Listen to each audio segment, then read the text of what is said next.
Chapter 13. Julian.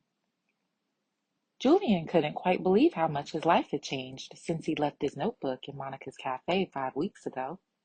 He wasn't sure what he'd imagined would happen when he'd started the Authenticity Project, but he certainly wasn't expecting to end up with a job and a group of people who were well on the way to becoming his friends.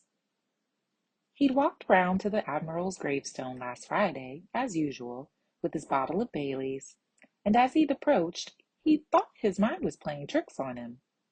It wasn't unusual for the past and present to collide in his head, so he wasn't entirely surprised to see two of his old friends waiting for him, glasses and bottle of wine in hand. But this time, it wasn't a memory. It was Benji and Baz. Such nice boys. Monica must have told them where to find him.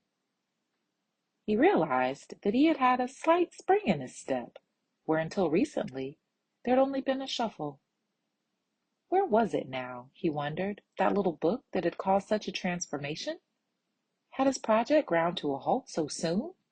Or was it out in the world somewhere weaving more magic? Tonight was the third week of his art class. It had grown to 15 students as word had spread, aided by the fact that Monica had pinned up a few of the best sketches of Larry on the cafe pinboard. The casual, but rowdy, suppers, still charged at 10 pounds in the hat, following the class had proved as much a draw as the class itself. This evening he brought some velvet slippers, a leather-bound book, and an old pipe from home, which he'd arranged on a swath of patterned fabric in a tableau on the central table. Having covered the importance of tone using pencil and charcoal, he'd brought boxes of pastels along for his students' first foray into color, and was showing the class some simple techniques. Julian was just passing round some examples of Degas pastels for inspiration when there was a rattle behind him, and he turned to see someone trying the door handle. Monica pushed back her chair and went over to open the door. "I'm afraid we're closed," he heard her say. "It's a private art class. It's not too late to join in, though, if you have 15 pounds and you're game enough." As Monica rejoined the group with a young man in tow, it was obvious to Julian why he hadn't been sent away. He was not the sort of man who was often turned down, Julian imagined. Even with his critical eye for facial symmetry and underlying bone structure, he had to admit the newcomer was gorgeous. Dark-skinned and even darker brown eyes, but a mop of unruly and probably blonde curls. And as if that wasn't enchanting enough, he turned to greet the group with, "All right, guys, I'm Riley," in an Australian accent that brought the beach with it. Monica collected an extra sheet of paper and placed it on the same table as hers, pulling up an additional chair and moving her things along to make room. "Just give it your best shot, Riley," he heard her explain. "Apart from Julian here, we're all amateurs, so don't be embarrassed. I'm Monica, by the way." Everyone else around the circle took turns introducing themselves, ending with Julian, who announced his name with a theatrical bow and a flourish of the Panama hat he'd chosen that morning to go with his cream linen suit, causing 3 mobile phones to fall out. With one swoop of the arm, he'd morphed from looking like a plantation owner to a pickpocket.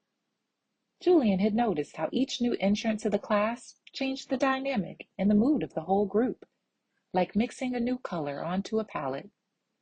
Riley added yellow, not a pale primrose yellow, a deep cadmium yellow, or a dark ochre, but the bright, hot yellow of sunshine.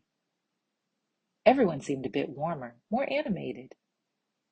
Sophie and Caroline, the 2 middle-aged mums who always sat together, exchanging gossip from the school gates as they worked, turned toward him like daffodils seeking the light. Baz looked totally smitten, and Benji a little jealous. Riley himself seemed totally unaware of the effect he was having, in the same way a pebble doesn't see the ripples it forms in a pond. He frowned in concentration at the blank black paper in front of him. Sophie whispered something to Caroline as she nodded over toward Riley. Caroline burst out laughing. "Stop," she said. "Please don't make me laugh. After 3 children, my pelvic floor can't take it." "I have no idea what this pelvic floor is," said Julian, But next time, please leave it at home and don't let it disrupt my art class. That told them, he thought, and was a bit miffed when Sophie and Caroline laughed even harder. Julian began his customary circuit of the room, adding a word of encouragement here, a smudge of color there, a quick correction to proportion or perspective. When he reached Monica, he smiled. Monica was one of his most diligent students. She listened intently and was really keen to get it right. But today, for the first time, she was drawing with her heart, not just her head. Her strokes had loosened up, become more instinctive. As he watched her laughing and joking with Riley, he knew what had made the difference. She'd stopped trying so hard.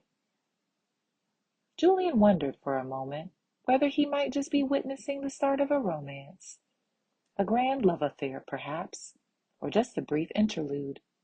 But no.